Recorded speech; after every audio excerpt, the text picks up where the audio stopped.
தமிழ்நாட்டுல எல்லாமே சேஞ்ச் ஆயிடுச்சு. உங்க நகையையும் சேஞ்ச் பண்ணுங்க. உங்க பழைய நகைக்கு கிராமுக்கு 150 ரூபாய் கூடுதலா வாங்கி புது நகை எடுத்துக்கோங்க. அதே கம்மி சேதாரம் தான் உங்க லலிதால மட்டும்தான். ஆச்சி மசாலா. எந்த சமையலும் ருசி தேடும் ரகசியம் 20 ரூபாய். சம்மர் வந்தாச்சு. What's your plan for this holiday? எங்க கிட்ட விட்டுருங்க, நாங்க பாத்துக்கிறோம்.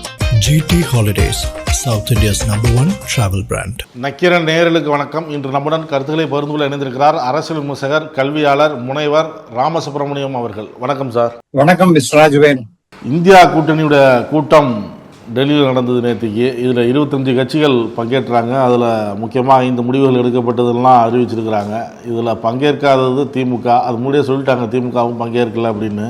ஆம் ஆத்மியும் பங்கேற்கல, திமுக பங்கேற்கல. அதே நேரத்தில் டெல்லியில் அந்த பேனர் வைக்கப்பட்டது, அது ஒரு செய்தியாகவே இருக்குது. அதை எப்படி பார்க்குறீங்க? இது ராகுல் காந்திக்கு ஒரு அதிர்ச்சியை ஏற்படுத்தியிருக்கு அப்படின்லாம் சொல்கிறாங்க. எப்படி பார்க்குறீங்க? திராவிட முன்னேற்ற கழகம் இந்த இந்தியா கூட்டணியில சேராத இருந்தது தான் correct sir.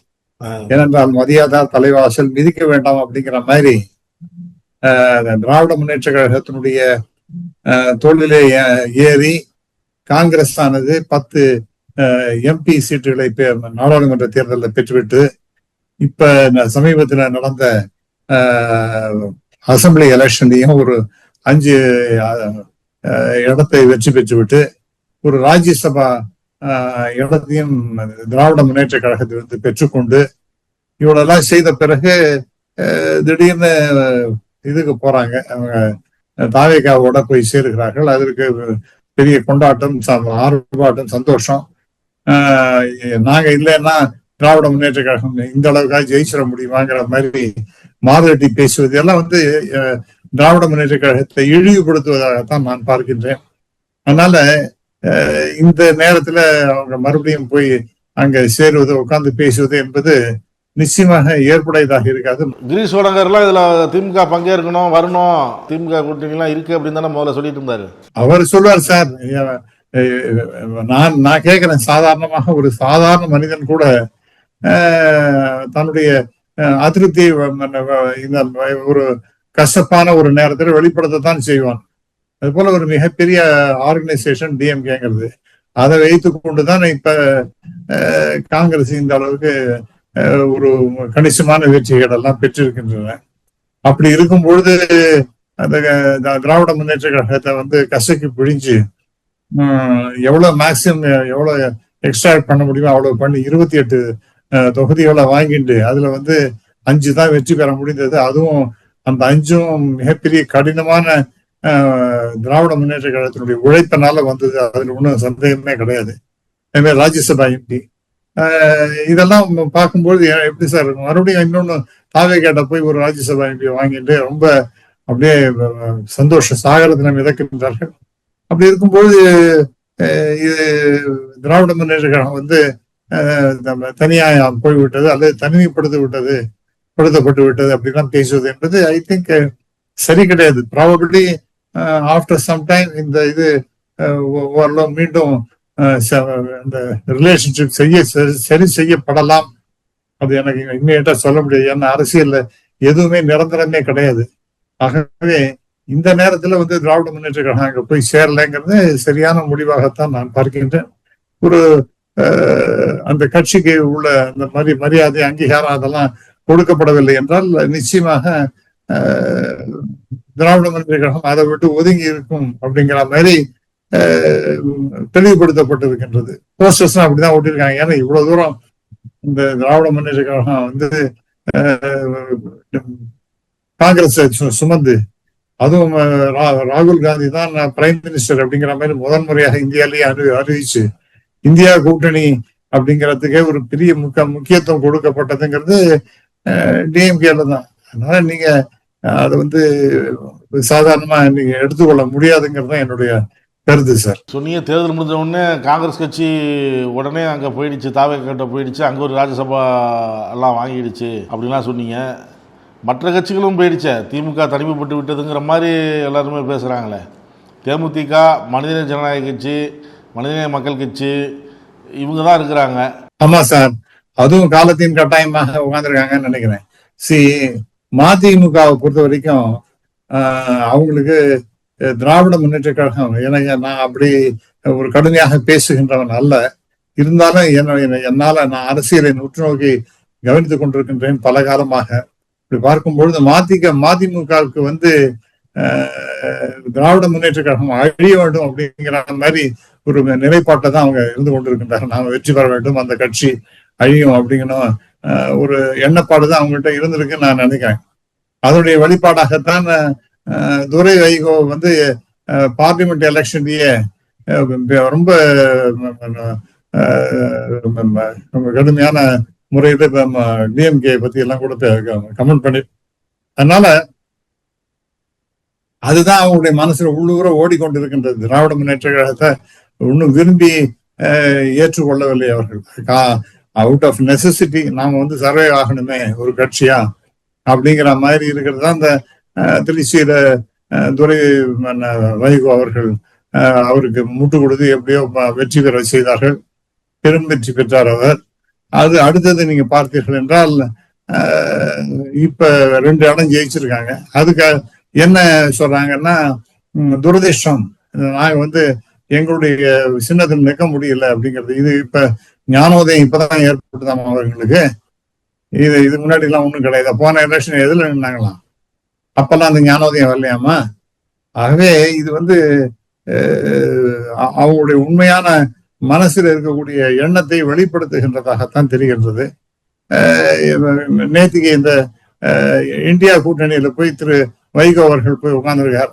So that means இந்த திராவிட முன்னேற்ற கழகத்தினுடைய கூட்டணி என்பது முறிந்து விட்டது அப்படின்னு தான் நான் நினைக்கிறேன். அவங்க 1008 சபைக்கட்டெல்லாம் கட்டினாலும் கூட அவர்களுக்கு திராவிட முன்னேற்ற கழகத்தோட தொடர்ந்து செயல் பண்றதுல அர்த்தம் இல்லை அப்படின்னு தான் தோன்றது. இன்னும் ஒரு சில நாட்களிலேயே அவங்களுடைய 2 எம்எல்ஏஸ் டிஎம்கே சிம்பல் நின்று ஜெயிஸ் அவர்கள் ரிசைன் பண்ணிவிட்டு தாவேகாவுடன் சேர்ந்து கொண்டு பை எலெக்ஷன்ல தாவேகாவோட அப்படியே சந்தோஷ சாகரத்துல மிதக்கிற மாதிரி சேர்ந்துட்டு மறுபடியும் ஜெயிப்பதற்கு முயற்சிகள் எல்லாம் செய்வார்கள் என்று நம்புகிறேன். அதனால மதிமுகவை பொறுத்த வரைக்கும் அது போன வரைக்கும் ரொம்ப சந்தோஷம் சார். அது ஐ திங்க் அந்த திருதராஷ்டிரம் ஆலிங்கன்னு சொல்லுவாங்க. திருதராஷ்டிரனுக்கு எப்பவுமே பீமனையும் அந்த பஞ்சவாண்டர்கள் எல்லாம் கண்டாலே பிடிக்காது. வயத்துல அப்படியே நெருப்பு வச்சுன்னு உட்காந்துட்டு இருப்பாங்க. அது மாதிரி இவர் ஆலிங்கனெல்லாம் பண்ண முடியாது. ஆனாலும் கூட அந்த மனசுல இருக்கக்கூடிய அந்த கொந்தளிப்பு இருக்க அதை வெளிப்படுத்துகின்றதுக்கு பல விதத்துல பல வழிகளிலே அவர் தன்னுடைய கருத்துக்களை எல்லாம் அந்த வெறுப்பு கருத்துக்களை எல்லாம் அப்பப்ப சொல்லிட்டே இருக்காரு. அதுவும் குறிப்பாக அவருடைய மகன் துரை வைகோ அப்படியே இன்னும் பெரிய கட்சியாகவும் மதிமுக இருப்பது போலவும் திராவிட முன்னேற்ற கழகத்தோட சேர்ந்து ரொம்ப தவறான துரதிருஷ்டவசமானது அப்படி இப்படிங்கிற மாதிரி பேசுவது என்பது. 34 தொகுதியில பிரச்சாரம் பண்ண 24 தொகுதியில வெற்றி திமுக கிடைச்சிருக்குன்னு வைகோ சொல்றாரு. அதெல்லாம் எல்லாம் தெரியும் சார். அது அவர் பண்ணதுனால தான் ஜெயிச்சது. திராவிட முன்னேற்ற கழகத்துக்கு ஒண்ணுமே கிடையாது அவங்களுக்குலாம். இவர் சொன்னதுனால அந்த இடத்துல ஜெயிச்சுட்டு தான் என்ன. அது எப்பயும் 10 இடத்துல ஏன் தோத்துதான். இவர் பெரிய அளவிற்கு முன்னெடுப்பெல்லாம் எடுத்திருந்தாருன்னு சொன்னா டிஎம்கே ஏன் 10 இடத்துல தோத்து போயிச்சான். அதனால இவர் சொல்லுவதனாலே அதெல்லாம் அந்த காலெல்லாம் மறையாது போச்சு சார். பிரச்சாரத்தினால எனக்கு தெரியாது சார். உண்மையான சொன்னா பிரச்சாரத்தினால இப்பெல்லாம் புது கூட்டம் போட்டு அதனால வெற்றி பெறுகின்றது அப்படின்னு சொன்னாலாம் அந்த காலெல்லாம் மறையாது போச்சு. இன்னைக்கு சோசியல் மீடியால என்ன நடக்கின்றது, என்ன நடக்க போகின்றது, எப்படி நடந்து கொண்டிருக்கின்றது அப்படிங்கிறதெல்லாம் பத்தி தெரிவதற்கு அப்படியே ஃபிங்கர் டிப்ஸ்ல நம்ம டீட்டெயில்ஸ் தான் நம்ம வச்சுட்டு இருக்கோம். அதை வச்சுன்னு தான் டிசைட் பண்றோம். பெரிய வயசான பாட்டிமா கூட அப்படிதான் அவங்களுக்கு அந்த சோசியல் மீடியா மூலமாக பல விஷயங்கள் அவங்களுக்காகவே தெரிகிறது. அது அவங்களுடைய பிள்ளைகள் அல்லது பேர பிள்ளைகள் மூலமாக அப்பப்ப தெரிய வருகின்றது. அதனால என்னோ இவர் பிரச்சாரம் பண்ணதுனால 24 இடம் ஜெயிச்சது இல்லைன்னா அதெல்லாம் கூட ஆயிருக்காதுங்கிறது எல்லாம் வெற்றிகரமான பேச்சு. அந்த பழங்கால பேச்செல்லாம் இப்பெல்லாம் எடுபடாது சார். அதெல்லாம் நான் பிரச்சாரம் பண்ணினேன், தெருவாய் சுத்தினேன் அப்படிங்கறதெல்லாம் எடுபடாது சார். திமுக இனி வரும் தேர்தலில் தனித்து தான் போட்டிடணும்னு சொல்லி நிர்வாகிகள் பலர் வலியுறுத்துவதாகவும் திமுக அதற்கான வியூகங்கள் எல்லாம் அமைக்கணும் அப்படின்னும் சில பேர் சொல்றாங்க. உள்ளாட்சி தேர்தலில் எல்லா இடங்களிலும் தனித்தே போட்டிடுவோம், அது ஒரு முன்னோட்டமா. அதுக்கப்புறம் வர தேர்தலில் தனித்து தான் போட்டிடணும், கூட்டணிகளை நம்ப வேணாம் தனி கட்சியாக போட்டியிடுறது தான் நல்லது அப்படின்னு நிர்வாகிகள் பலர் வந்து சொல்ல ஆரம்பிச்சிருக்கிறாங்க. இது திமுக தலைமையும் அந்த முடிவு எடுக்குமா? அதை எப்படி பார்க்குறீங்க? திராவிட முன்னேற்ற கழகத்தை ரொம்ப அண்டர் எஸ்டிமேட் பண்ணி தான் பல பேர் பேசுகின்றார்கள். அதாவது கூட்டணி இல்லைன்னா அந்த கட்சியே எந்த விதத்துலையும் ஒன்றும் பிரயோஜனமே படாது, ஜெயிக்காது அப்படிங்கிற மாதிரிலாம் பேசுறாங்க.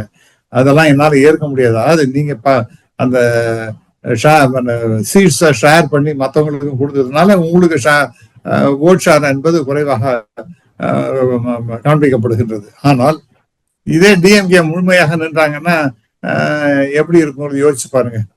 டெஃபினட்டா இன்னும் அதிகமான ஓட் ஷேராக இருக்கும். டெஃபினட்டா திராவிட முன்னேற்ற கழக தொண்டர்கள் இன்னும் உத்வேகத்தோட நம்முடைய கட்சி பெரிய அளவிற்கு வெற்றி பெற வேண்டும் என்ற ஒரு உத்வேகத்தோட வேலை செய்வாங்க. அதனால ஐ திங்க் நம்முடைய ஸ்ட்ரென்த்தை உறுதிப்படுத்துவதற்கு என்ன வழின்னு பாத்தீங்கன்னா தனியா அனுப்பது ஒன்னும் தவறுன்னு நான் நினைக்கவில்லை. நீங்க இப்ப கூட்டணியை யாரோட போய் சேருவீங்க? மதிமுகவோட சேருவீங்களா அல்லது இவங்களோட போய் சேருவீங்களா? காங்கிரஸோட போய் சேர முடியுமா? வேற எந்த கட்சியெல்லாம் இருக்கு? இப்ப விசி கேட்கவே வேண்டாம். அவங்க வந்து எல்லாத்தையும் முடிச்சுட்டாங்க. அதெல்லாம் இல்ல நாங்க திராவிட முன்னேற்ற கழகத்தோட ஒரு செயல் பண்றோம் அப்படிங்கிற மாதிரி பேசினாலும் கூட நேற்றுக்கு எங்க இந்தியா கூட்டணி போய் உட்கார்ந்துட்டு இருக்காரு. தாவேக அமைச்சரவையில அங்கம் வகிக்கின்றார். அதனால அதுவும் முறிஞ்சு போன சமாச்சாரம்.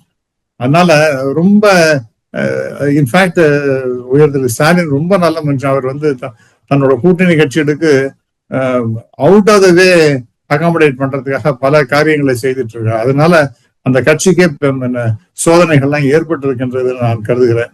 அதனால அவங்க தனியா நின்று தங்களுடைய முழுமையான பலத்தோட தேர்தலை சந்திப்பார்களே ஆனால் அவர்களுக்கு இன்னும் பெரிய நல்ல பலன்கள் கிடைக்கும் என்று நான் நம்புகிறேன். திமுக தொடர்ந்து கூட்டணி வச்சுதான் தேர்தலை சந்திச்சு வருது. இந்த மாதிரி முடிவு அது எடுக்குமா அப்படிங்கிற கேள்வி எழுப்புறாங்களே சில பேர். இப்போ கடந்த தேர்தலில் கூட இழுத்து பிடிச்சார் ஒவ்வொரு கூட்டணியும். ஒரு சிறு அளவு கூட ஓட்டு சிதறக்கூடாது அப்படிங்கிறதுக்காக ரொம்ப இழுத்து பிடிச்சார் முன்னாள் முதலமைச்சர் ஸ்டாலின். இந்த முடிவு அவங்க எடுப்பாங்களா அப்படிங்கிறது ஒரு கேள்வி வருது இல்லை sir? Necessity is the mother of invention அப்படின்னு சொல்லுவாங்க. அதாவது ரொம்ப அத்தியாவசியம் அப்படின்னு வரும்பொழுது அப்பொழுதுதான் நம்முடைய உண்மையான பலம் தெரியும். ஒரு உங்களுக்கு பழைய சின்ன கதை ஒண்ணு உண்டு. நாளைக்கு இந்த இடத்த சரி பண்ணும் ஒரு பறவை டிசைட் பண்ணி தான் இந்த மாதிரி அது நாளைக்கு இவங்க வருவாங்க அவங்க எல்லாம் சரி பண்ணி கொடுப்பாங்கன்னு பார்த்தா ஒண்ணுமே வரல. கடைசியில அதுவே களத்துல இறங்கி எல்லாத்தையும் சரி பண்ணிடுது அப்படின்னு சொல்லுவாங்க. அது போல இந்த களத்துல இறங்கி நான் சொன்னேன், திரு ஸ்டாலின் அவர்கள் ரொம்ப ரொம்ப ரொம்ப ரொம்ப நல்ல மனுஷன். தன்னுடைய கூட்டணி கட்சியினர்களை ரொம்ப அரவணைச்சு சென்றவர். அவங்களுக்கெல்லாம் மனசுல எந்த வேதனையும் ஏற்படக்கூடாது என்பதற்காக எவ்வளவு மேக்சிமம் அகாமடேட் பண்ண முடியுமோ அந்த அளவுக்கு பண்ணியிருக்காரு. ஆனால் தன்னுடைய கட்சிக்காரர்களையும் பார்க்கணும் இல்லையா? அது அது அவங்களுடைய மனநிலை எப்படி இருக்கு? அவங்களுக்கு அகாமடேஷன் பண்ண வேண்டாமா? இத்தனை காலமாக உழைத்து கொண்டே இருக்கின்றார்கள். அப்படி இருக்கும்பொழுது அவங்களுக்கும் தகுந்த பதவி பொறுப்பு இவர்களெல்லாம் கொடுக்கப்பட வேண்டும் என்று அவர்கள் நினைப்பது ஒன்றும் தவறே கிடையாது. ஐ திங்க் திராவிட முன்னேற்ற கழகம் இப்ப தன்னுடைய முழு பலத்தோட எதிர்காலத்தை சந்திக்கும் என்று நான் கருதுகிறேன் சார். அந்த இந்தியா கூட்டணியை பற்றி தான் ஒரு கேள்வி. இப்போ நேற்று திருமாவளவன் அதில் பங்கேற்றிருக்கார் அப்படின்னு சொல்லலாம் பேசுனீங்கல்ல. அந்த திருமாவளவன் காங்கிரஸ் கட்சி ஒவ்வொரு மாநிலத்திலையும் அவருடைய அணுகுமுறையால் கூட்டணியில் இருக்கிற கட்சிகள் சங்கடத்துக்கு ஏற்படுத்துது அப்படின்லாம் பேசியிருக்கிறார். அதை எப்படி பார்க்குறீங்க? அந்த அணுகுமுறையை மாற்றிக்கணும் அப்படிங்கிற மாதிரி பேசியிருக்கிறார் அப்படின்னு செய்திகள் வெளியாச்சு. சார் அவர் ஏதாவது பேசணும் சார். அதாவது அவருக்கு உள்ள கிழக்க என்னன்னா தன்னுடைய கட்சியை இன்னும் பலப்படுத்தணும்னு நினைக்கிறார். அது ஒன்றும் தப்பு கிடையாது. ஆனால் Dravida Munnetra Kazhagam they have gone out of the way to please விசிக்கு எவ்வளவு மேக்சிமம் பண்ண முடியுமோ அதை அவர்கள் செய்திருக்கின்றார்கள் டிஎம்கே என்று தான் கருதுகிறேன். காங்கிரஸை பத்தி கமெண்ட் பண்றது, அவங்களுடைய செயல் பண்றது, இந்தியா கூட்டணி இருக்கிறது அப்படிங்கறதெல்லாம் இது ஒரு ஒரு என்னால அது I am not able to help that idea at all. அவங்க இன்னும் இந்த இன்னும் அந்த கூட்டணியில தான் தொடர்ந்து இருக்கணும், இந்தியா கூட்டணி இருக்கணும் அகில இந்திய அளவில் அப்படிங்கிற மாதிரி அவர் டிசைட் பண்ணியிருக்காரு. அவர் சும்மா ஏதோ மேல இருந்த வாரியாக சில கமெண்ட்ஸ் எல்லாம் பண்ணாருன்னா அதை நான் வந்து பெருசாக எடுத்துக்கணும்னு நம்ம கருத வேண்டாம் சார். தாவேக்கா ஆட்சி எப்படி பார்க்குறீங்க, செயல்பாடுகள் எப்படி பார்க்குறீங்க? தினந்தோறும் எதிர்க்கட்சிகளும் குற்றச்சாட்டுகளும் வைக்கிறாங்க, அது எப்படி பார்க்குறீங்க? மின்வெட்டு உள்ளிட்ட பிரச்சனைகள், சட்டம் ஒழுங்கு சரியில்லை அந்த பிரச்சனைகள், இதெல்லாம் எதிர்க்கட்சிகள் வைக்குது. அமைச்சருடைய செயல்பாடுகள், எம்எல்ஏக்களுடைய செயல்பாடுகள், இதையும் அந்த ரீல்ஸ் பண்ணி போடுறாங்க அப்படிங்கிற மாதிரியும் குற்றச்சாட்டுகள் வைக்கிறாங்க. இந்த தாவேக்கா அரசின் செயல்பாடுகளை எப்படி பார்க்குறீங்க? இந்த தாவேக்கா வந்து 108 இடங்களை வெற்றி பெற்றதுங்கிறது மிகப்பெரிய ஆச்சரியமான சமாச்சாரம் சார். அதுல ஒன்றும் சந்தேகமே கிடையாது. நான் உண்மையை சத்தியமாக நான் எதிர்பார்க்கவே இல்லை. அவர்கள் ஏதாவது ஒரு 40-50 சீட்டு மேக்சிமம் வரலாம் அப்படிங்கிற மாதிரி எதிர்பார்த்தேன் ஒழிய இவ்வளவு பெரிய வெற்றி பெறுவார்கள் என்று நான் உண்மையாக என்னால் கணிக்கவே முடியலை. இது மோஸ்ட் ஆஃப் த பீப்புள் அதுதான். அதனால அதை நம்ம ஒத்துக்கணும். அதுல வந்து அவர்கள் இந்த அளவுக்கு வெற்றி பெற்று இருக்கின்றார்கள் என்றால் ஏதோ இளைஞர்கள், இளம் வயது பெண்கள், அப்புறம் இப்பதான் முதல் முறையாக ஓட்டு போடுகின்றவர்கள் அப்படிங்கிற மாதிரி, அப்புறம் மைனாரிட்டி கிறிஸ்டியன்ஸ், ஒரு பர்சன்டேஜ் ஆஃப் முஸ்லிம்ஸ், இவங்கெல்லாம் சேர்ந்து ஓட்டு போட்டிருக்காங்க அப்படின்னு அதை அவங்க மட்டும்தான் ஓட்டு போட்டாங்க நான் நம்பவே இல்லை. ஏன்னா அதெல்லாம் பின்னாடி கேட்கும் போதுதான் தெரிகின்றது எல்லா தரப்பு மக்களும் ஒரு மாற்றம் வேண்டும். அதாவது திராவிட முன்னேற்றம் வேண்டாம், கழகமும் வேண்டாம், அதிமுக வேண்டாம், அதுக்கு மாற்றாக ஒருவர் வேண்டும், அது வந்து திரு விஜயாக இருக்க வேண்டும் அப்படிங்கிற மாதிரி பல தரப்பு மக்களும் போட்டிருக்காங்க. அதனால அது சாதாரண வெற்றியாக நம்ம பார்க்கவே முடியாது. அது 35% ஓட்டு முதல் எலெக்ஷனே வாங்கிறது, ஆட்சிக்கே வருவது என்பதெல்லாம் கனவுல கூட நடக்காத சமாச்சாரம். அதனால அவங்கள நாம் வந்து பாராட்டியே ஆக வேண்டும். ஒன்று. ரெண்டாவதாக எப்படி இது இருக்கு அப்படின்னு சொன்னா போக போகதான் தெரியும். ஏன்னா இப்ப உடனே ஒரு மாசம் கூட ஆகாத ஆட்சியை பத்தி ரொம்ப அட்வர்ஸா கமெண்ட் பண்ணுவது என்பது சரியானதாக இருக்கும் என்று தோணல. ஆனால் இன்எக்ஸ்பீரியன்ஸ், அதாவது அனுபவமின்மை என்பது டாப் டு பாட்டம் இருக்கு. எக்ஸப்ட் மிஸ்டர் செங்கோட்டையன், ஒரு சில எம்எல்ஏஸ், இவங்களை தவிர மற்ற யாருக்குமே அரசியல் மிக மிக மிக மிக புதியது. அதுவும் ஆட்சி என்பது மிக மிக புதியது. அப்படி இருக்கும் பொழுது அவங்களால எப்படி எதிர்கொள்வார்கள் எல்லாத்தையும்? இப்ப எல்லாத்தையும் அரசாங்கம் இப்ப நடக்கிறதெல்லாம் எப்படி நடக்கின்றது என்றால் அரசு அதிகாரிகள் என்ன சொல்லுகின்றார்களோ அப்படிதான் போயிட்டு இருக்கு. ஏன்னா இவங்களுக்கு எல்லாமே தெரிஞ்சுக்கிறதுக்கெல்லாம் இம்பாசிபிள். ஏன்னா எக்ஸ்பீரியன்ஸே கிடையாது. உதாரணமா சொல்றேனே, நீங்க 1967 டிஎம்கே ஆட்சிக்கு வந்தது, அண்ணாதுரை ஆட்சிக்கு வந்தார். அப்ப இதே மாதிரி நிலைமை தானே அப்படின்னு கேட்கலாம். ஆனால் அதுல ஒரு முக்கியமான விஷயம் என்னன்னா, 1957 15 எம்எல்ஏஸ் இருந்தாங்க. 1962 எதிர்கட்சியாக 50-51 இடமும் வந்துட்டாங்க. அவங்களுக்கு அந்த எம்எல்ஏஸும் இருந்திருக்காங்க, எம்பிஸும் இருந்திருக்காங்க, எதிர்கட்சியாகவும் இருந்திருக்காங்க. ஆகவே அவங்களுக்கு நிறைய எக்ஸ்பீரியன்ஸும் டெவலப் ஆயிருக்கு. ஆட்சிக்கு வந்த பிறகு அந்த மாற்றத்தை அவங்களால சிறிதாக நன்றாக செயல்படுத்த முடிகின்ற மாற்றத்தை ஏற்றுக்கொண்டு அட்மினிஸ்ட்ரேஷன் நன்றாக செய்ய முடிந்திருக்குது. அப்படிதான் பார்க்கணும். ஆனா இங்க வந்து டாப் டு பாட்டம் யாருக்குமே எக்ஸப்ட் நம்ம முன்னாடி சொன்ன போல திரு செங்கோட்டையன் தவிர, ஒரு சில எம்எல்ஏஸ் தவிர அது யாருக்கும் எந்த விதமான எக்ஸ்பீரியன்ஸும் கிடையாது. அது என்ன பயமா இருக்குன்னா, இந்த தாவேகா கட்சிக்காரர்கள் இருக்காங்களே எல்லாம் யங்ஸ்டர்ஸ், ஐயோ அவங்க வந்து ஒரு காட்டாற்று வெள்ளம் போல இருக்காங்க சார். அவங்க காட்டாற்று வெள்ளம் போல, அதாவது ஒண்ணுமே கண்ட்ரோல் பண்ண முடியாத அளவுக்கு அவங்களுடைய பிஹேவியர்லாம் இருக்கு. போலீஸ்காரங்களோட கடுமையாக பிஹேவ் பண்றது, பொது மக்களிடையே வந்து கடுமையாக நடந்து கொள்வது, அப்புறம் பொது நிகழ்ச்சிகள் எல்லாம் அவங்களுடைய பிஹேவியரே ரொம்ப சரியாகவே இல்லை. இதெல்லாம் வந்து ஒரு ஆட்சிக்கு நல்ல பெயர் தரக்கூடியதாகவே இருக்கிறதா எனக்கு தெரியல. ரெண்டாவதாக நீங்க கேட்டதுக்கு முக்கியமா சொல்ல வேண்டியது என்னன்னா, இந்த ஆட்சியில இன்எக்ஸ்பீரியன்ஸ் ரொம்ப அதிகமாக இருப்பதன் காரணமாக இந்த மினிஸ்டர்ஸ் எல்லாம் அந்த கிரிப் எந்த அளவுக்கு இருக்குன்னு எனக்கு தெரியல. உதாரணமாக இப்ப இண்டஸ்ட்ரீஸ் மினிஸ்டர் அப்படின்னு பாத்தீங்கன்னா, இண்டஸ்ட்ரீஸ் மினிஸ்டர் தான் அவங்க ஏதோ ஒரு மாடர்ன் ட்ரெஸ் போட்டுன்னு வந்துட்டா உடனே இண்டஸ்ட்ரி எல்லாம் வந்துடும் அப்படின்னு நினைக்கிறது, அல்லது ஒரு வீடியோ விடுறதுனால வரப்போகின்றது அப்படின்னு நான் நினைச்சோம்னா அதெல்லாம் தவறு. அதுக்கெல்லாம் கடுமையாக உழைக்க வேண்டும். ஆகவே அந்த மாதிரி ஒரு உழைப்பு தான் அவங்களுக்கு நல்ல பலனை தரும்.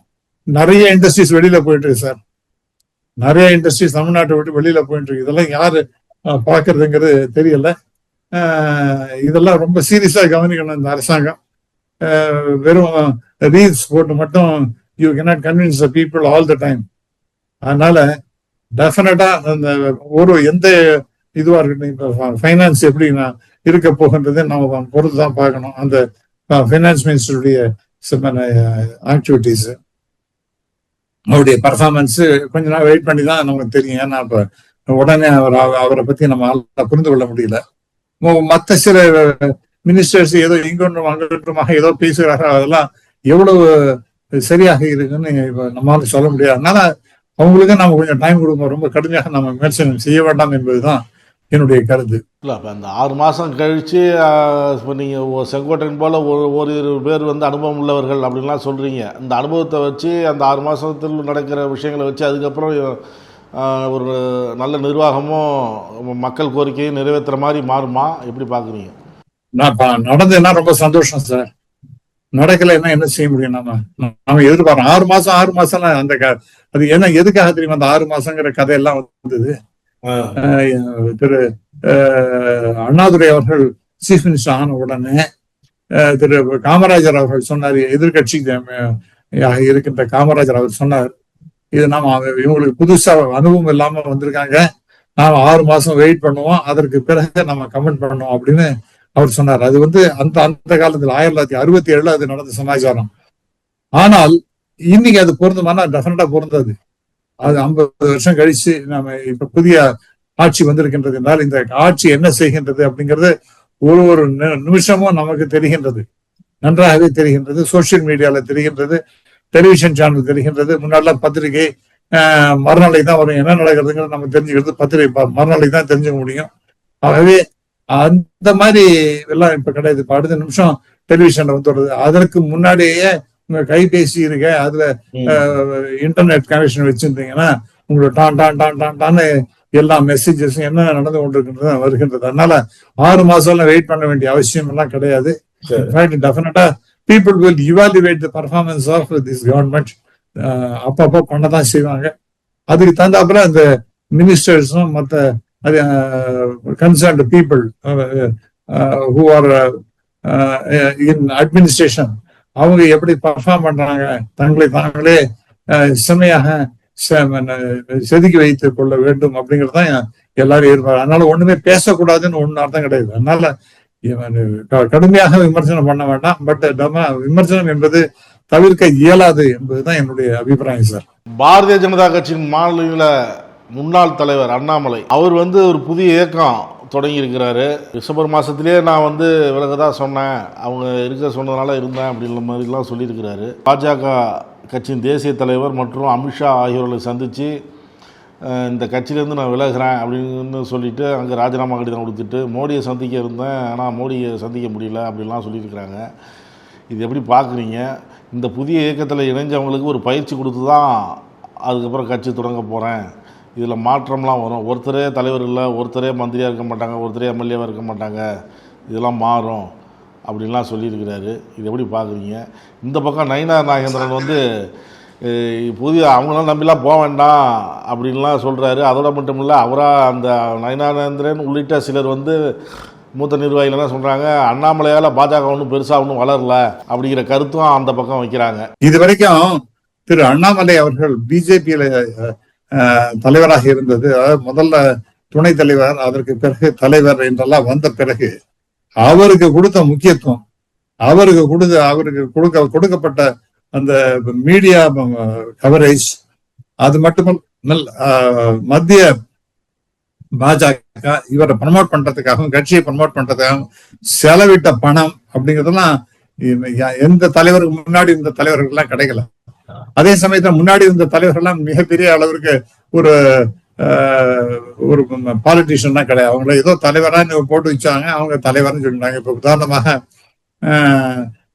ஒரு சாஃப்ட் நேச்சர்டு பர்சன், அதாவது பாஜகவை ஒரு நல்ல நிலைமைக்கு பொதுமக்கள்கிட்ட தெரியும் வகையில செய்ததுங்கிறது இலகணேசன் அவர்கள். ஆனால் அவர் அந்த அளவுக்கு மேல ஒரு அளவுக்கு மேல அவர் வந்து அந்த RSS பேக்ரவுண்ட், அதனால ஒரு ரெஸ்ட்ரிக்ஷன் அவரையே தனக்கு தானே பல ரெஸ்ட்ரிக்ஷனை போட்டு அவர் வேலை செஞ்சுட்டு இருந்தார். அடுத்து நீங்க பார்த்தீர்கள் என்றால் திரு பொன் ராதாகிருஷ்ணன், கிட்டத்தட்ட அவரும் அதே மாதிரி ஒரு பர்சனாலிட்டி தான். மூன்றாவதாக நீங்க பார்த்தீர்கள் என்றால் அவர் பீரியட்லயும் அதற்கு பிறகு வந்த தமிழிசை ஒரே சத்தம் சார், ஒரே சத்தம்னா சத்தம், அந்த மாதிரி சத்தமே ஒழிய ஒண்ணு வற்றிய போலை கலகலக்கும் எஞ்ஞான்றும் பச்சோலைக்கு இல்லை ஒலி அப்படிம்பாங்க. ஒரு அவங்ககிட்ட ஒன்றும் ஸ்டஃப் கிடையாது, ஒரே சத்தம் போட்டுட்டு அடுக்குமொழியெல்லாம் நிறைய பேசி இன்னும் மக்களை கவர்ந்துள்ளான்னு அவங்க நினைச்சிருந்தாங்க. That has not happen. ஆனா அதுல கட்சியில கிட்டத்தட்ட ஒரு நாடார் கட்சி மாதிரி ஒன்னாரும் தமிழிசையும் அதை கொண்டு வந்து வச்சாங்க. ஆனா அவங்களால ஏதாவது பிரயோஜனப்பட்டுதா அப்படின்னு பார்த்தீங்கன்னா அவங்க ரெண்டு பேரும் they prove to be not a successful leader at all. ரெண்டு பேருமே லீடர்ஸ் ஒன்றும் பரிமளிக்கல. நிறைய கெட்ட பேர் உருவாகினதுங்கிறது முருகன் பீரியட்ல, அதாவது எல்லா ரவுடி பசங்களையும் சேர்த்துக்கிறது, ஒரு ஒரு எப்படி ஒரு கட்சி இருக்க வேண்டும் அப்படிங்கிறதுக்கு மாறாக அவர் வந்து செலவு பண்ணார் டைம். அதனால அவர் பீரியட்லயும் அந்த ரவுடி எல்லாம் நிறைய பேர்லாம் உள்ள வந்து சேர்த்தாங்க. அதுக்கு திரு அண்ணாமலை அவர்கள் ஒரே அவருக்கு கிடைச்ச அந்த பப்ளிசிட்டி இருக்கு பாருங்க, அது மாதிரி யாருக்குமே கிடைக்கல. அவருக்கு கிடைச்ச பணம், அவருக்கு கிடைச்ச அந்த ஃபெசிலிட்டிஸ் இதெல்லாம் எங்கேயுமே கிடைக்கல. என்ன சார் அவருக்கு வீட்டு வாடகை வீட்டு செலவு எல்லாமே 8 லட்சம் ரூபாய் 10 லட்சம் ரூபாய் மாசத்துக்குன்னா எங்கே சார் அவருக்கு பணம் வந்தது? எங்க என் மண் என் மக்கள் அப்படிங்கிற அந்த யாத்திரைக்கு ஏராளமான பணம் கொண்டு செலவு பண்ணாங்க. எங்கே அந்த பணம் எல்லாம் வந்தது? அதெல்லாம் மத்திய பாஜக அப்படியே தண்ணி மாதிரி அதெல்லாம் செலவு பண்ணாங்க. அவருக்கு ரொம்ப ஒரு அவருடைய கட்டமைப்பு பிம்பங்கிறது ரொம்ப பெரிய அளவிற்கு வளரப்பட்டு விட்டார். அதனால அவரை பிரமாதம் சொன்னான். மோரோவர் அவருடைய மிகப்பெரிய ஸ்ட்ரென்த் என்னன்னா நல்ல படித்தவர். அது ஒரு முக்கியமா நீங்க அதுவும் IPS ஆபீசராக இருந்து அந்த வேலையை விட்டுட்டு இவர் அரசியல்ல வந்திருக்கின்றார் என்றால் அது எப்படி மக்கள் பார்த்தாங்க? இவர் ரொம்ப அக்ரெசிவ். அந்த மோரோவர் நிறைய பொய்ய சொல்லுவார், எல்லாரும் நம்புற மாதிரி நிறைய பொய் சொல்லுவார். இவர் 20,000 புத்தகத்தை படிச்சேன், ஏராளமாக கேசஸ் எல்லாம் நான் போட்டிருக்கேன், எவ்வளவு பயங்கரமான கேசஸ் எல்லாம் நான் ஹேண்டில் பண்றேன் தெரியுமான்னு பேசுவார். அப்புறம் அவருடைய கையில இருக்கிற வாட்ச் அதெல்லாம் ரொம்ப அந்த பிரான்ஸ் ரஃபேல் விமானத்தினுடைய பகுதி வாட்ச் அது அப்படின்னு, அதுக்கு எங்க அதை ரசீதுங்க, அதுக்கு நீங்க எங்க இருந்து வாங்கினீங்க அப்படின்னு ஒண்ணுமே கொடுக்கறது கிடையாது. நிறைய DMK ஃபைல்ஸ் அது என்ன இருந்ததுன்னா டபா தான் இருந்தது, அது யாருக்கு என்னன்னு யாருக்கும் இன்னி வரைக்கும் தெரியாது, அது அப்படியே போயிடுது. ஆகவே ஒரு பெரிய நாய்ஸி பர்சனாலிட்டி ஹி இஸ். அதனால நான் வந்து அவர் அதே சமயத்துல ஒரு முக்கியமான விஷயம் சொன்னேன். அவர் வந்து எலெக்ஷனுக்கு முன்னாடி ஒரு 5 மாசத்துக்கு முன்னாடி ஒரு தனி கட்சி ஆரம்பிச்சிருந்தாருன்னா he would have definitely created some impact in Tamil Nadu. அதனால திரு விஜய் இந்த அளவுக்கு ஜெயிச்சிருக்க முடியாது.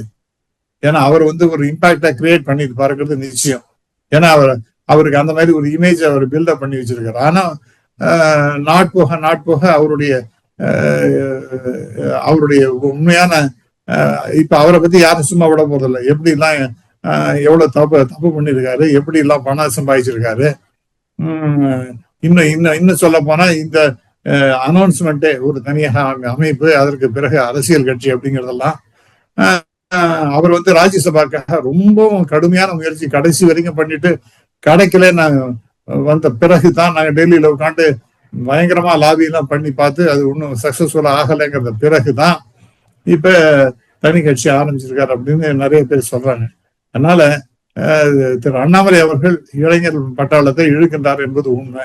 அதே சமயம் பாஜக சேர்ந்த இருக்கக்கூடிய பலர் அங்க போயிட்டு அதிமுக திமுகவை எப்படி பேசுறனோ அதே போலதான் பாஜகவையும் பேசுவாரு அப்படிங்கிறாங்க. அதுவும் அது மாதிரி சொல்றாரு. நான் மாநில தலைவராக இருக்கும்போது தமிழக நலனுக்கு எதிராக நான் எதுவும் செயல்படல அப்படின்னு சொல்றாங்க. எதிர்காலத்திலையும் அப்படிதான் இருப்பேன் அப்படிங்கிறாங்க.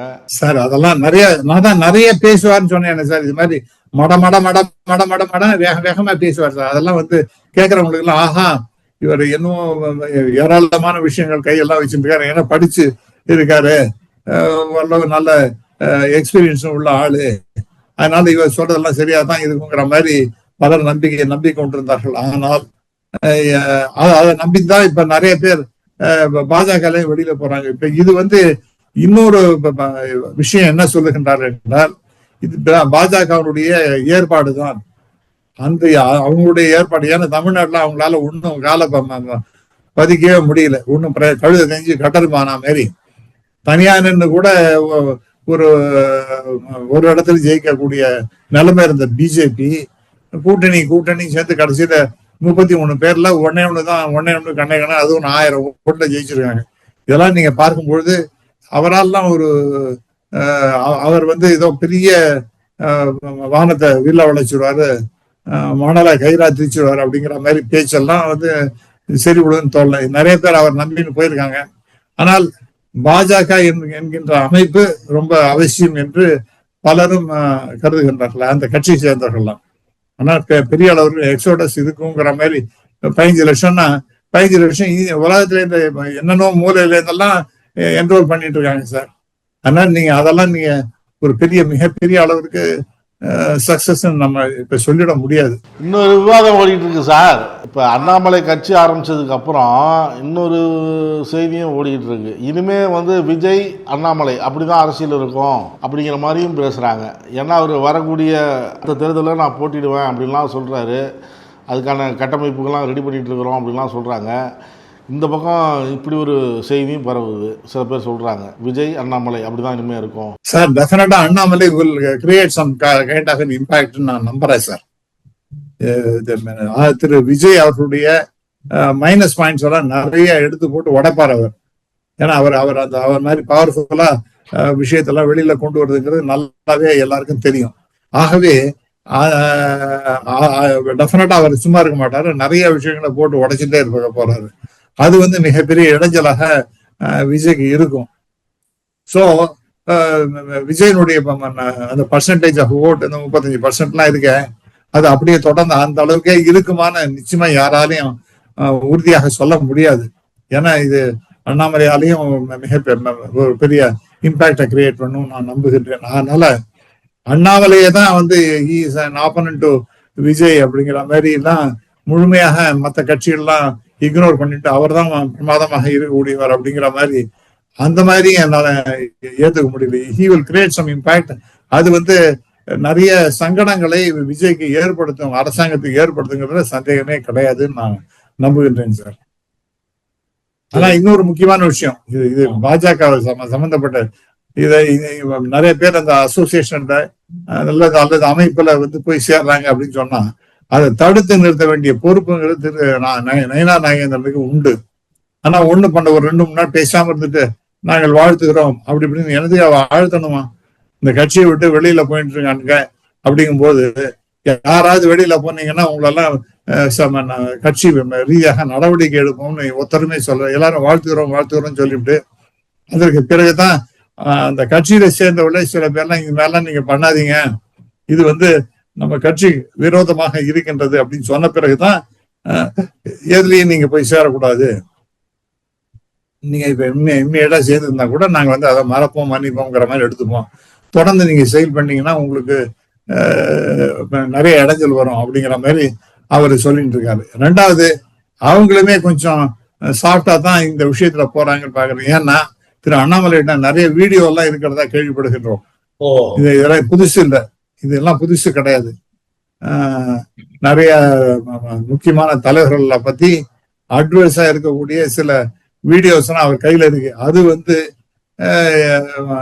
நம்முடைய எதிர்காலத்தை பாதிச்சிருமான ஒரு பயம் கூட நிறைய பிஜேபி தலைவர்கள்ட்ட இருக்கின்றது அப்படிங்கறதையும் நாம பார்க்கணும்.